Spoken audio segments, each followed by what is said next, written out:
Police have cordoned off the road leading to Boris Berezovsky's estate. The gathering cameras being kept so far back they can't even see the house. Inside, friends say Berezovsky was found dead in his bath by his bodyguard. Officially, Thames Valley Police are treating the death as unexplained. There is no shortage of conspiracy theories surrounding it.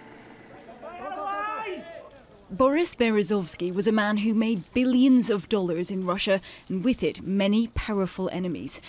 This was one of the last times he was seen in public, arriving for his High Court showdown with Roman Abramovich in London last year. He was attempting to sue the Chelsea owner for $5 million. He lost the case and with it much of his remaining fortune. He was ordered to pay Mr. Abramovich's legal costs of $50 million. I am absolutely amazed for him today. Berezovsky was in significant financial difficulty, but a close family friend told Sky News he was not a man to take his own life. It's a man who was always full of life, of plans, of determination to succeed in every single task, whether it's a personal or political or business task. And death cannot be sort of associated with that man. Anybody who knew him close on personal business or matters would probably describe him first as full of life, man who never sleeps and man who can never probably expire. So the news of his death is a total shock. Berezovsky rose to prominence out of the ashes of the former Soviet Union. In the wild days of the 1990s, he became one of the country's most powerful oligarchs, a kingmaker with the ear of Boris Yeltsin, who personally supported Vladimir Putin's ascension to the presidency.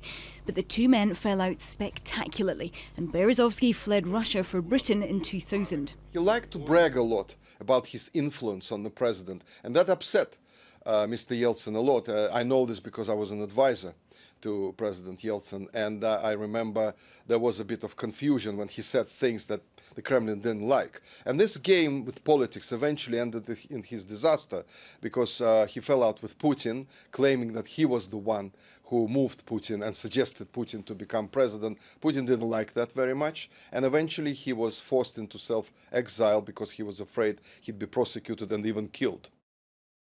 More recently, he was linked to Alexander Litvinenko.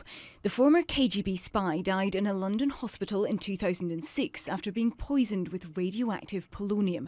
But he first came to attention in Russia after holding this press conference, where he claimed he'd been ordered to kill Boris Berezovsky.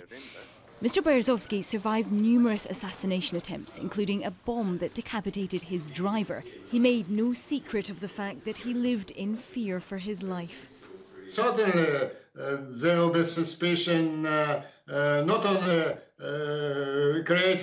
generated not only circumstances of death of Mr. Litvinenko, but of many others, political opponents of Putin, prominent journalists like Politkovskaya. Vladimir Putin's spokesman claimed this evening that Berezovsky had written to the president recently asking for forgiveness and permission to return to Russia. He said it was not a time to gloat over the death of a man, but there will be few tears shed for Boris Berezovsky inside the Kremlin tonight.